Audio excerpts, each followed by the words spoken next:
This program is sponsored by the Business Roundtable. Thanks to tax reform, American businesses have opened doors across our communities, investing in manufacturing, workers, and equipment, spurring millions of new jobs with higher wages and better training, and setting a new record high in corporate taxes paid to the U.S. government. America's businesses open doors. Tell Congress to keep the door of opportunity open. Protect and strengthen tax reform. Welcome to Real Clear Politics on SiriusXM's POTUS.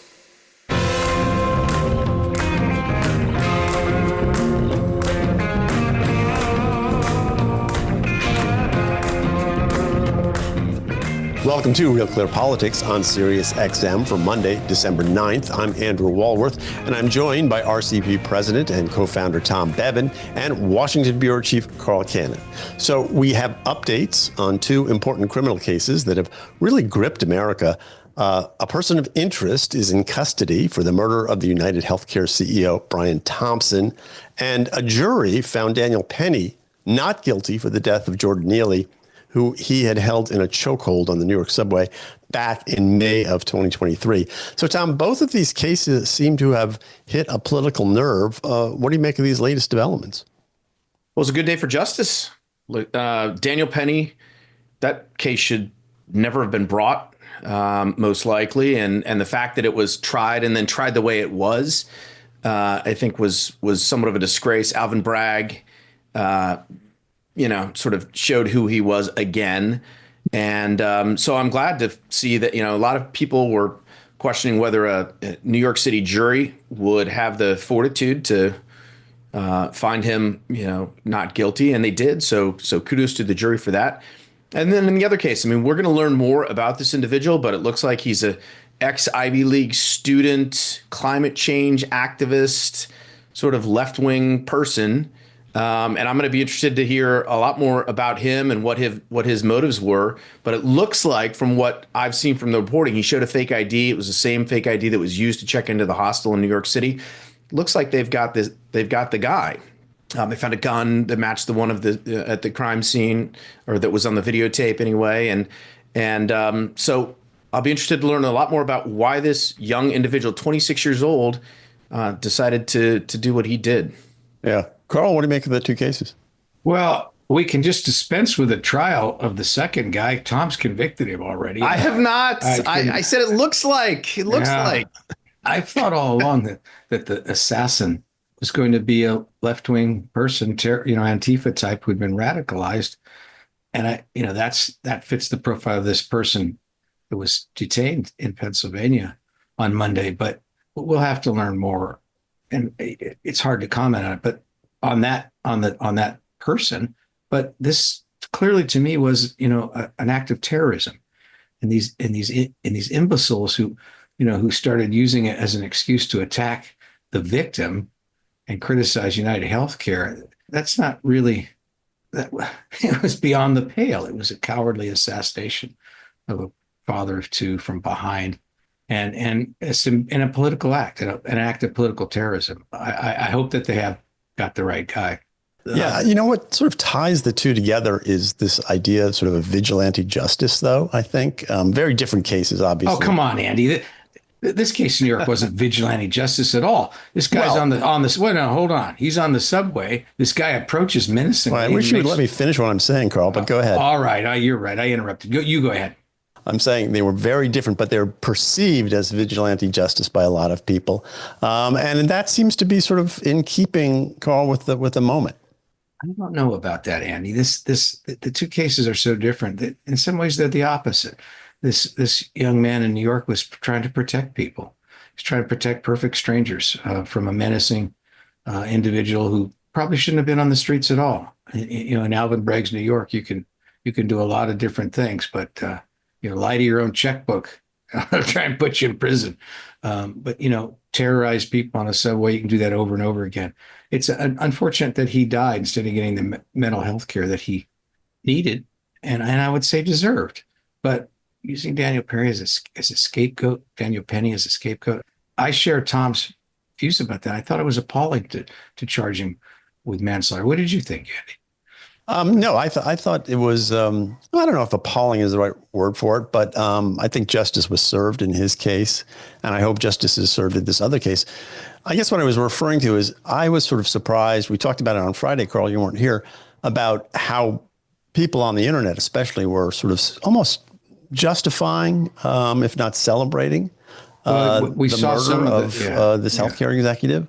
Yeah, well, I wasn't there, And so how I couldn't. strong that feeling was out there. Well, to me, it's knee-jerk performative art. I don't know if it's a strong feeling or not. I noticed you guys have Taylor Lorenz still at the Washington Post, and I thought, well, I can't take any more days off because that paper got rid of her. But yeah, she look, there's some loose screws on the internet, and we've talked about this before. How do you get 1 million followers? How do you get prominent?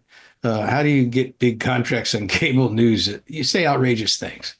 And to me, we shouldn't say outrageous things in response to it. But this is not something. If you celebrate this, if you don't condemn it, you celebrate domestic terrorism and murder against people who you may disagree with politically, and that's painting yourself into a corner pretty quickly. Because if somebody they like was assassinated, they wouldn't feel the same way. And then you have to explain to people like that and use very small words. Childlike logic. You see, you didn't like when it was done to your side, so you can't celebrate it's done to the other side. Tom? Well, look, I generally agree with Carl, but I mean, there is, to your point, a little bit, Andy, and again, this should be an easy no-brainer. You condemn cold-blooded murder on the streets of New York City, regardless of what your gripe is with the healthcare system. Now, are there problems with the healthcare system? Sure. I mean, was this guy maybe not the best guy in terms of, apparently he was being investigated for stock trading, dumping some stock and making some money, and okay, but still it doesn't justify him being, again, assassinated in cold blood. So I think we can separate the two and say, we have to condemn things like that, but we can also acknowledge that, okay, maybe there are problems with the healthcare system, but that's not the way you go about handling it. And again, we'll learn more about this young man who if he is in fact the person who committed this crime, why he thought it was justified, why he would basically throw away his life in order to do this, because that's exactly what he's done. Well, Carl, I don't want to belabor this point, but it does. I guess what I'm saying is that what surprised me about the healthcare story was that people didn't react the way I think we reacted, at least on Friday, which was, this is a horrible thing. And then when the sort of trolls of the internet, and there were, some mainstream press people as well, like I said, sort of justifying it, or at least trying to explain it away, I was sort of shocked. What I saw over the weekend was how this sort of, a lot of people doubled down on that, and it became sort of, like I say, I mean, people weren't so much justifying as explaining it. And I found that shocking that, when we looked at polling back during the election, healthcare wasn't really, we talked about this, healthcare wasn't really an important issue, but apparently maybe we missed something. Well, Andy, but this is not a story about healthcare. This is a story about domestic terrorism and political violence. That's the distinction I'm trying to make. And you want to know a poll number that's shocking. It's not that more people didn't think healthcare was the number one issue in the country. It's that a startling number of people, percentage of people, think that if you don't get your way in an election, violence is justified. Jack Hamilton had a column for us on this recently, and you can, if you're listening to this or watching our podcast, you can go find it. It's John Maxwell Hamilton. That's the really disturbing thing, Andy, is that too many Americans have lost the plot here. When politics becomes your religion instead of an actual religion, it doesn't have the guardrails. It doesn't have the moral. Right. Well, I think we're in agreement on that. Yeah. Hey, so you're listening to Real Politics on Sirius XM. I'm Andrew Walworth. I'm here with Tom and Carl. We're going to take a quick break, and we'll be back right after this. This is Real Clear Politics with Andrew Walworth on Sirius XM. This program is sponsored by the Business Roundtable. Thanks to tax reform, American businesses have opened doors across our communities, investing in manufacturing, workers, and equipment spurring millions of new jobs with higher wages and better training, and setting a new record high in corporate taxes paid to the U.S. government. America's businesses open doors. Tell Congress to keep the door of opportunity open. Protect and strengthen tax reform. Covering the news fairly and honestly. You're listening to Real Clear Politics on SiriusXM's POTUS, Channel 124. Welcome back to Real Clear Politics on SiriusXM. I'm Andrew Walworth. I'm here with Tom Bevan and Carl Cannon. And let's talk about Syria. The government of Bashar Assad collapsed in the face of the rebels this weekend. He is reportedly now in Russia, having fled the country. It's a very complicated situation. Biden called the regime collapse a fundamental act of justice, Tom, and Trump wrote, "This is not our fight." So what do you make of this? And, you know, we often say that there's one president at a time in the United States, but that seems to be being turned on its head a little bit lately. Yes. And look, I'm not a Middle East expert. So it is complicated, but it certainly seems like the rebels and one of the leaders of the rebels has, an ISIS affiliation, and that we may have just replaced one horrible regime with another one. There's, a power vacuum there with Assad gone, having ruled that country for, his family for, my gosh, decades now. And so we're trying to, I guess, manage the situation. We've airstrikes. We've Biden administration initiated airstrikes on ISIS targets. So we'll see what happens. But I mean, it's obviously a mess. And, the Biden administration's attitude was we have to get in. And by the way, some of the media as well. I mean, woke up this morning and read the Washington Post. They had 4 straight articles from Max Boot, David Ignatius, Josh Rogan, and an editorial basically saying we need to get involved. The Americans, must help try and fashion and shape a new, better Syria. Meanwhile, to your point, on the other side, you've got, Donald Trump saying, listen, this is not our fight. We shouldn't get involved. And folks on the sort of MAGA side, we ran a couple pieces on that today on Real Clear Politics. Francis Sempa and the American Spectator saying, listen, we need to really be cautious in our approach to Syria. We don't want to get involved in just another debacle in the Middle East. So it'll be interesting to see how this plays out, particularly, as you mentioned, Andy, where you've got a current administration that's going in one direction and an incoming administration that maybe doesn't want to do any of these things. Yeah, it reminded me, I forget who said it, but you may not be interested in the Middle East, but the Middle East is interested in you, Carl. This is probably going to be something that it's going to be right, on the president's plate, President Trump's plate. It already is, I guess, and he's going to have to deal with it one way or the other. Well, but he's signaling that he doesn't think it's America's responsibility to set up a new government in Syria. And, if you look at, you could look for the last 70 years, when Eisenhower left office, Andy, there were all these stories, as there are now when Biden's leaving office, the good things that was done in the administration, the bad things. Everybody wrote how great it was. They'd replaced, they had this new government in Iran, the Shah. This was going to be great. Iran was going to be a big democracy for years. And you look at what a mess Lebanon is now, and you think about Iraq only now getting on its feet. The idea that America can go in there and make a better Syria, you think we might have learned that it's not as easy as it sounds over the last decades. But there's, the geopolitical aspects can't be avoided by a commander in chief. When Israel was invaded on October 7th, 2023 by these terrorists, Hamas, Israel didn't respond the way Netanyahu didn't respond the way most of the world wanted to respond. And he sort of waged unrelenting war on Hamas. Hezbollah joined the fight. He took it to Hezbollah. Israel has even bombed targets in Iran. And what this seems to have left Iran weakened, and it couldn't prop up Assad anymore. And you might, there's some self-serving stuff coming out of the Biden administration. We also pinned down, Vladimir Putin in Ukraine, or the Ukrainians pinned him down. So they couldn't help Syria, but it seems to be, there's some truth to that. This Ba'ath party that Assad and his father ran, and that Saddam Hussein was a Ba'athist, that was inspired directly by Joseph Stalin. And now the old remnants of the Soviet Union has lost its client states there. There's a vacuum. It'd be nice if they were friendly governments to the United States. But it seems to me history showed us that if we want friendly governments to the United States, the best thing we can do maybe is nothing.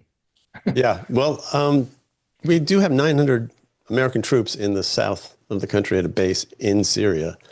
And the Russians, of course, have a naval base there. So there's a lot of strategic things to think about here. It's not, I don't know. I mean, it'd be nice to think that we could just sort of sit back and watch what happens. But that's rarely been the case up till now, at least. But I'm wondering too, because what struck me about it too was just the rapidity with which the regime collapsed. But that was on nobody's radar. Nobody even knew these rebels were still around. And right. We saw some little stories about 14 days ago, and suddenly they're gone. The Syrian government collapsed, much the way the way the Taliban took over in Afghanistan, and that government collapsed. And it shows it shows you these client states. Now, Assad was never a client state of us. He was more of Russia. But these client states in the Mideast don't always do well in civil wars. Yeah, and they are built on feet of clay. I mean, I would just say if you're in Tehran right now, you're looking at this going, this is not a good thing, and it who knows what will be next. I mean, these things don't tend to stay contained. But I want to talk too about Donald Trump. He was on Kristen Welker of NBC News, interviewed him. Pretty interesting interview. Tom, I'm going to play a little bit of what he talked about Kash Patel. You campaigned on destroying the deep state. Do you want Kash Patel to launch investigations into people on that list? No, I mean, he's going to do what he thinks is right. Do you think that's right? Do you think that's right, sir? If they think that somebody was dishonest or crooked or a corrupt politician, I think he probably has an obligation to do it. But are you going to direct him to do it? No, not at all. Are you going to go after Joe Biden? I'm really looking to make our country successful. I'm not looking to go back into the past. I'm looking to make our country successful. Retribution will be through success. If we can make this country successful, that would be that would be such a great achievement. Tom, what do you make of that? It was sort of a more thoughtful Donald Trump, it seemed to me. When you watch the whole interview, it's pretty interesting. Yeah, I mean, very sort of forward-looking and pragmatic and focused on, tackling the issues that the American people voiced their support for in November. He talked about, the deportations. He was asked, she asked him about the 2020 election. I mean, he didn't really take the bait. And so he kind of turned it around on her a little bit. I thought it was a good interview. And, we can talk about why Donald Trump did this interview and why he gave Kristen Welker, continues to give folks in the mainstream media, including her, who was part of a debate that was, she was not an unbiased moderator. Her program has not been unbiased, and he decided to give his first interview to her. Thought that was interesting. But overall, I agree. It was very much a forward-looking interview. And we'll see whether that's the Trump, whether that's the Trump we get when he gets into office. But as of right now, I thought it was a pretty positive interview for him. Yeah, Carl, what do you make of it? Well, there were a couple of contrasts that while I was watching it, that it brought to mind. One is that Kamala Harris ran for president. It wasn't ideal. She had 3 months, but she didn't take any hostile questions in that 3 months. She insulated herself from having to talk to anybody who would, and then she gave that interview to Brett Baier, and they cut it short. When he started asking questions they didn't like, her staff cut it off, and Trump didn't cut this off. And then the other contrast in my mind was to Joe Biden, who struggled to even read the anodyne statement that was written out for him about Syria. And it made me sad, but it also worried me. You point out, Andy, we only have one president at a time. Well, that president officially is Joe Biden, and Donald Trump is sounding more presidential now than Biden. And we still got 6 weeks to go. Right. Yeah. Yeah. Well, guys, we're going to have to leave it there. You're listening to Real Clear Politics on Sirius XM. I'm Andrew Walworth. I'm here with Carl Cannon and Tom Bevan. We're going to take a break and be back after this. This is Real Clear Politics on Sirius XM. Informing you on the important issues of the day. Welcome back to Real Clear Politics on POTUS, Sirius XM Channel 124. Welcome back to Real Clear Politics on Sirius XM. I'm Tom Bevan, co-founder and president of RCP, joined now by Al Fromm. He is the founder of the DLC and the author of the book, The New Democrats and the Return to Power. Al, thanks for joining me. Appreciate it. I'm delighted to be with you. Well, you wrote a piece for The Bulwark, which we linked to on Real Clear Politics this morning, talking about the DLC, and the title that was put on the piece is What It Took to Fix the Democratic Brand Last Time Around. And you offer, I guess, 5 pieces of advice for the Democratic Party as it currently sits. Let's walk through those sort of one at a time. The first that you mentioned was that the DLC, as I mentioned, which you helped found, you co-founded, I guess. Yes. Had a clear purpose to develop an agenda. Take me back through your thinking at that moment in time when you were developing this idea for the DLC. What was going through the Democratic Party at that point and your mind when you were looking at that? Well, very simply, in the 3 elections of the 1980s, Democrats had the worst performance of any party in 3 consecutive elections ever. We lost more than 40 states in all of them. And after the 1988, we had lost 49 states in 1984, and we actually lost 49 also in 1972. Then in 1988, everybody thought we were going to win the election with Michael Dukakis, and it wound up being a landslide like the other 2. And it became very clear to me that the Democratic Party was out of power. It was out of touch, but it also was out of ideas. We were trying to sell a product that nobody wanted to buy. And so our challenge was to develop a product, a set of ideas, an agenda consistent with democratic values that the American people would want to support. And that was our mission. It wasn't very complicated. We believed in idea-based politics. And so as you were, the other thing you mentioned is the DLC sort of offered Democrats a new face. And I mean, obviously, Bill Clinton was the sort of North Star of the DLC. But as you looked around, who were the other members of the DLC? Who were the other folks that you gathered into your orbit?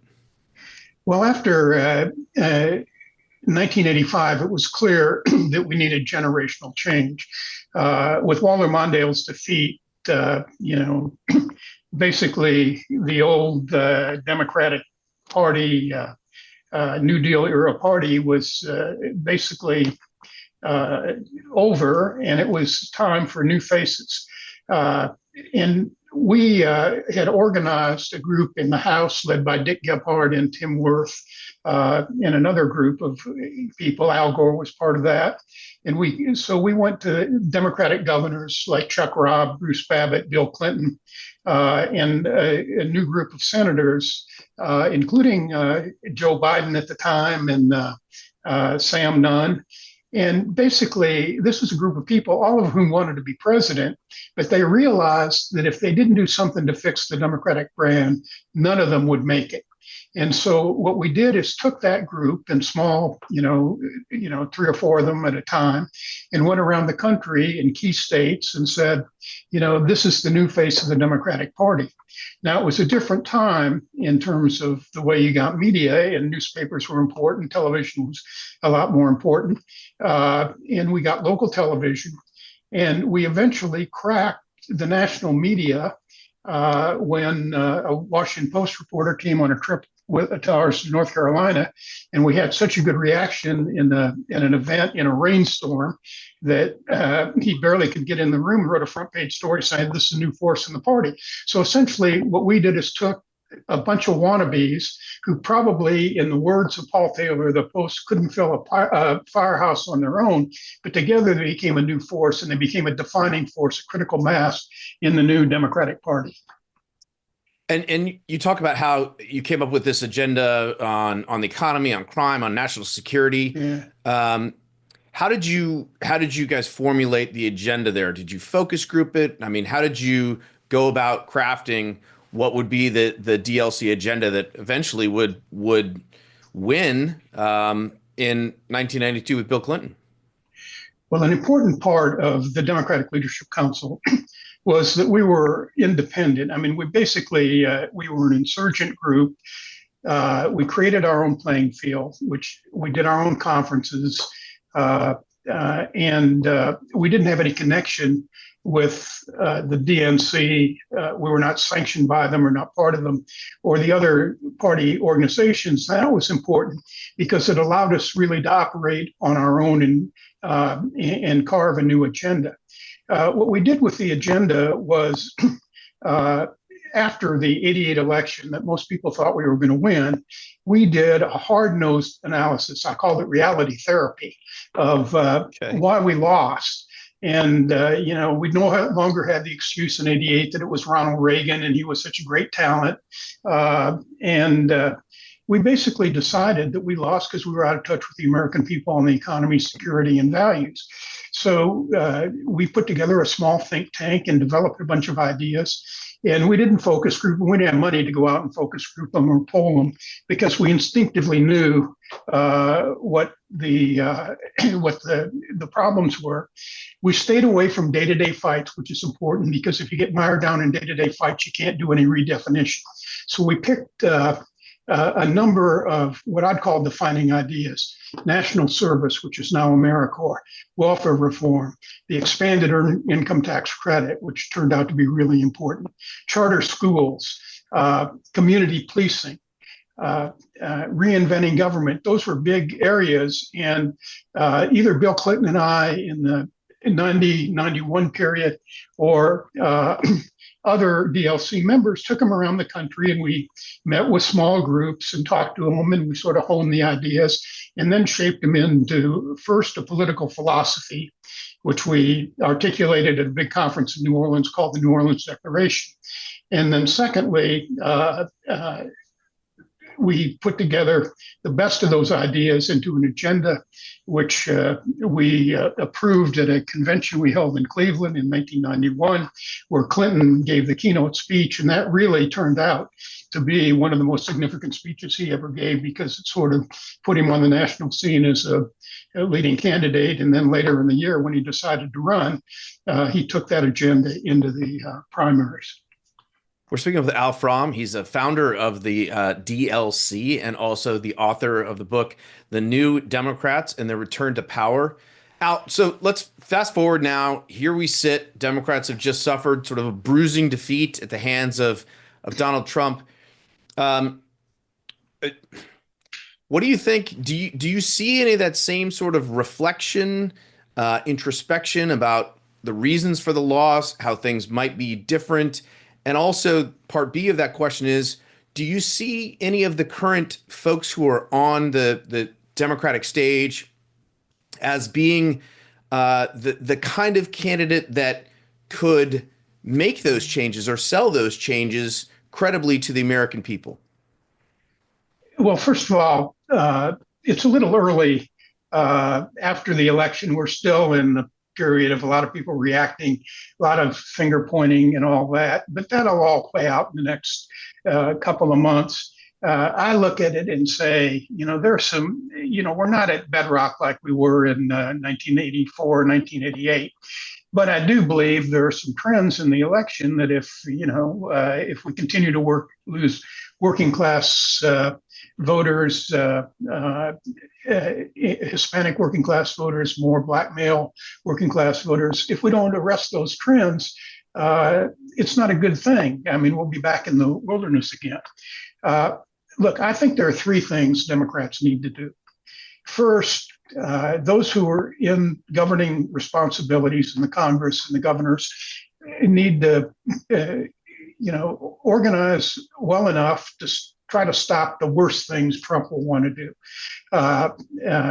I mean, he's talked yesterday about putting Liz Cheney and Benny Thompson in jail. I mean, we need a good, solid opposition to some of the things he wants to do. The second thing I think we need to do is I think we do need a DLC-like operation. I think it probably would be led by governors, because we have a lot of good governors around the country, to redefine the party in a way that is consistent with our values, but that people want to support. It's awfully hard to win in a democracy if you don't have ideas people don't want to support.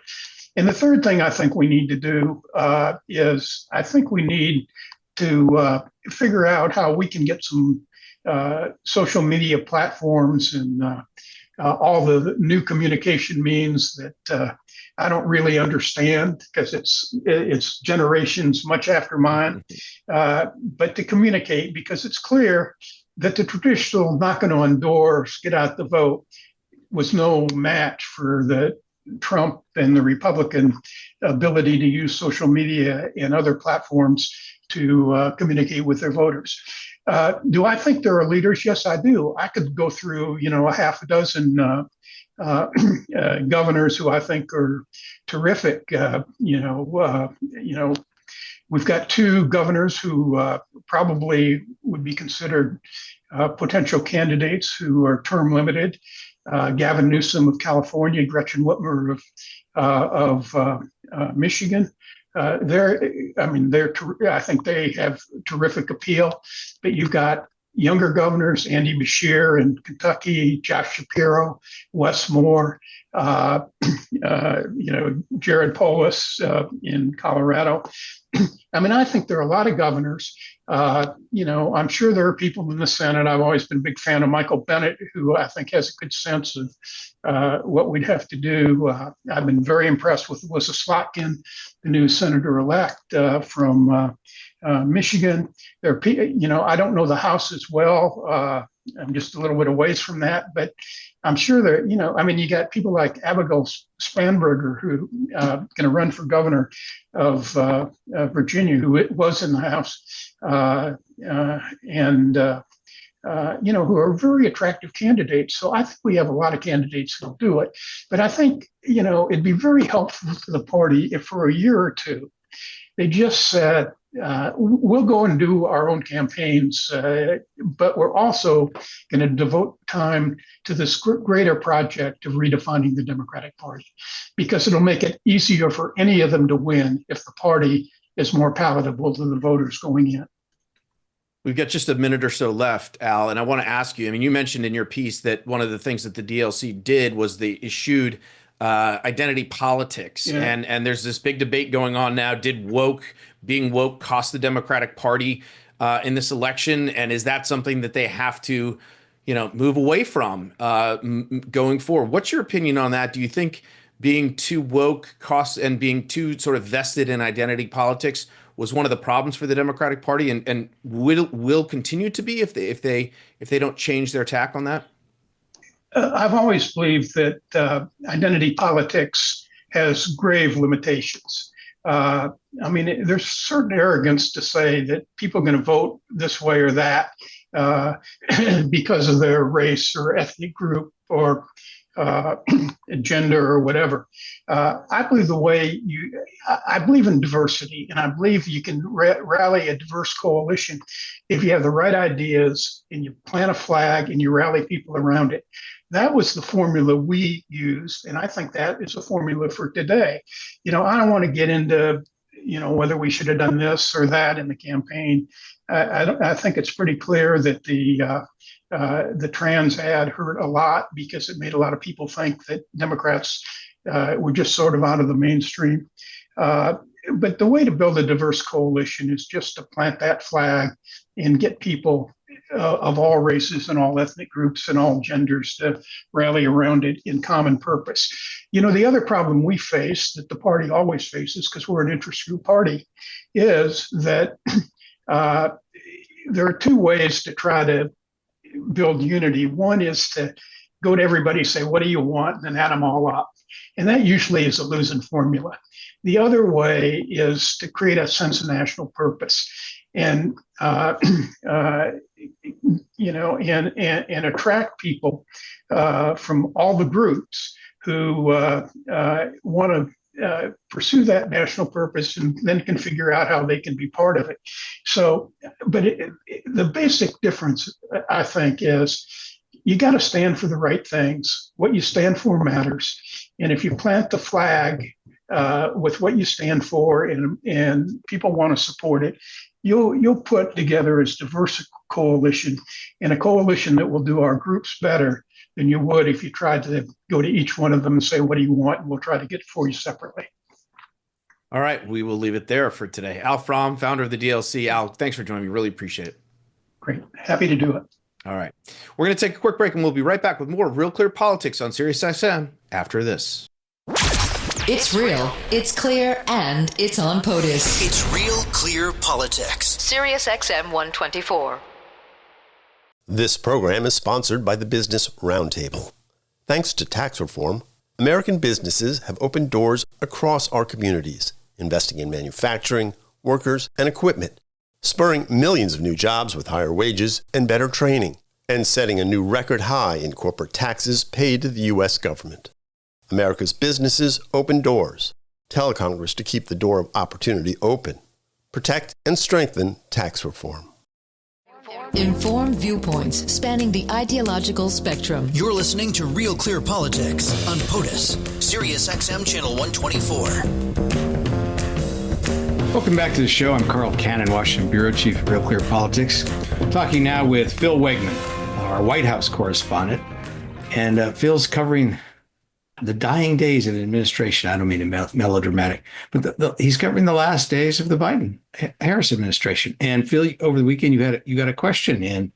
Tell our listeners about that, and then I'm going to ask you some questions about covering it. And we can compare notes on. I covered Bush and Clinton. Now you're covering Biden. We talk about the differences. So in the final days of the Biden administration, you have seen a president who has receded from center stage. There are some Democrats who are complaining that he has given the spotlight to Donald Trump. And we saw this when the president-elect was in Notre Dame, and a number of G7 world leaders were very eager to speak with him and almost deal with him as if he was already president. We saw this also when, the Canadian Prime Minister traveled not to Washington, D.C. last week, but to Mar-a-Lago. And I think that with Biden, his focus now is very clearly on one thing, and that is reestablishing the peaceful transfer of power and then riding off into the sunset. He's getting his ducks in a row. He's finishing his unfinished business that he can without Congress, and then he's ready to exit center stage. Well, and these pardons have attracted some attention, not all of it positive. I wanted to ask you about that, though, Phil. The administration, this incoming administration, I've never seen anything quite like it. But then again, you and I weren't alive for Grover Cleveland. Donald Trump is not an unknown entity. He's been president before. I got the feeling watching him in France that some of these leaders are trying to do a reset, and maybe they got off on the wrong foot on Trump. They maybe have underestimated him, or for whatever reason, underestimated his capacity to hurt them. What am I reading too much into it, or are these foreign leaders trying to think maybe they can do a better job this time around with Trump than they did before? It was striking that you had Emmanuel Macron, who invited Trump to France for a ceremony commemorating the rebuilding of Notre Dame at a moment when all of these world leaders were trying to rebuild their own relationships with Trump. I think one thing that has changed is, first, they already lived through the last 4 years of Donald Trump. They saw how it wasn't a government by bureaucracy or agent. It was instead a government by one man who often changed his mind pretty frequently and immediately told you about it. But I think the other thing that's occurring here, even if you look to France, is that some of these world leaders have seen populism rise up in their own countries. They're realizing that this is not a one-off, and that Donald Trump is perhaps a example of what's more to come. I think that's one significant change here. But the other thing is, the world very much is on fire currently, and the United States continues to be the world's biggest player. So let me ask you about the White House press secretary. She's been under the gun in the last week. She was the one that said over and over again that the Hunter Biden pardon would not happen. The president said it himself a couple of times, but it was her reiteration of that many times, and with a little bit of attitude that has put her in the crosshairs. What is she like in these days? What's her attitude as she gets ready to leave with the president? She's not letting the Iron Mask slip. At this last press briefing that we had on Friday, every reporter basically asked her if she was being honest with the American people, if the president was being honest with her when he gave her this information that she said again and again over the summer that the president would not pardon his own son. We even asked that question on numerous occasions. Now the argument is that circumstances have changed, that Donald Trump and his incoming administration, they're out for vengeance. And so it was okay for the president to do what he promised not to. The thing about this, though, is Donald Trump's character and his eagerness to settle the score. That's not new. We could have said that at last December. We're saying it now. Instead, I think that what Biden decided to do was make this move when there was no more political risk to him, and so someone has to face the music. It's not the president. Instead, it's his press secretary, and this is becoming more of a theme. The two big promises from President Biden this year was first that he wasn't going to withdraw from the race. And then he did that. And now these pardons. All of Washington, D.C. now is buckling up to see who he pardons next. You're listening to Phil Wegmann, White House correspondent for Real Clear Politics. I'm Carl Cannon, Washington bureau chief. You're listening to RCP Radio on Sirius XM or on our podcast, which we are expanding. So whatever format you're listening to, welcome. Phil, I want to ask you another thing. But I remember the contrast with Bill Clinton when he was president. He left, and George H.W. Bush was coming in. Clinton had also been impeached like Trump. He had also, like Trump, weathered it because he had said it was a partisan exercise. The majority of American people sided with President Clinton on that. But there's also and he had lost. He wanted his vice president to take over too, and that didn't happen. But the contrast that I see is Bill Clinton didn't look like he wanted to leave. I mean, he loved it. He did the White House Correspondents. They did the skit of him being home alone, and everybody wants him out of there. He doesn't want to leave. And then he did rallies his last day on January 20th, and he was actually speaking while Bush was, still president or become president. He hogged the camera, and it's forgotten now, and people don't think he meant anything bad towards Bush about it. He just loved the job. He loved politics so much. He couldn't wait. He just didn't want to go. Are you getting some of that feeling with Biden, or is it the opposite? There's a different thing. He's not able to run again because he's deemed to be too old. Is he just really wanting to get back to Delaware, or do you get the feeling that he'd like to be there another 4 years if he had his way? Well, correct me if I'm wrong, but President Clinton is a younger man than Joe Biden. And I think that this is a mix of political exhaustion, but also personal exhaustion. It's a grueling schedule for any president. At the end of 4 years, Biden is looking to take a break. We were members of the traveling press pool with him yesterday as he was at the Kennedy Center Awards. And certainly, he did his best to celebrate each of the honorees. But as I was there at the Kennedy Center, and as I got closer and closer to 11 o'clock, I had to be thinking to myself, this is getting to be a little taxing, a little trying on Biden. Who's 82 years old? I mean, he's 82 years old. So you got in a question there, didn't you? I did. Yeah. One of the things that we did not expect, no one expected, was that Bashar al-Assad, his regime that has been in control of Syria for half a century, would crumble, and it crumbled very quickly. This opens up all sorts of questions about the chemical weapons that are there, about the power vacuum that is there, and in particular, of interest to every journalist, the fate of a gentleman named Austin Tice. He's a journalist, an American, who was taken captive back in 2012, and there had been sort of competing reports of whether or not he was alive, where he was being held, and what we heard from the Biden administration yesterday is that they, in fact, do believe that he is alive. In a gaggle after President Biden's remarks, my question to him was whether or not the White House was going to direct the armed services to mount an operation to go get him. And the answer that I got from President Biden was, first, they had to figure out where he was. Well, and Biden's had some success this year with bringing hostages back. My guess is that they'd prefer a diplomatic solution. Phil, as I think about it, and we have about 30 more seconds, that'd be a nice Christmas present for Joe Biden to give to Austin Tice's family. It'd be a nice Christmas present for the American people and for President Biden himself on the way out the door. Do you think is your guess they'll put some energy into trying to make this happen?